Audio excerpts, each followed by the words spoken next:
মাননীয় সদস্য আর 1 মিনিটে শেষ করেন, রবি ঠাকুরের বক্তব্যটা দিয়ে শেষ করেন।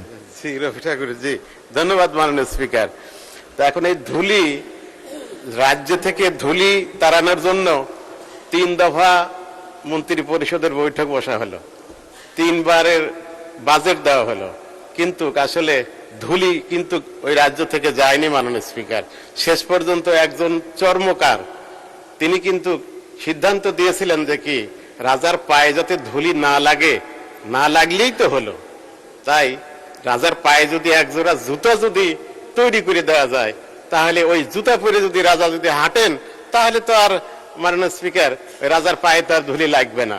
এই যে 100 টাকা খরচ করে একটা জুতা কিনে দিলেই তো ধুলি সব শেষ হয়ে যায়, কিন্তু সেখানে crore crore billion million trillion dollar খরচ হচ্ছে, তারপরেও কিন্তু আমাদের দেশে সমাধান হচ্ছে না। মাননীয় স্পিকার, আমি মনে করি যে আসলে রবি ঠাকুর।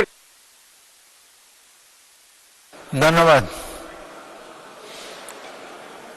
ধন্যবাদ মাননীয় সদস্য।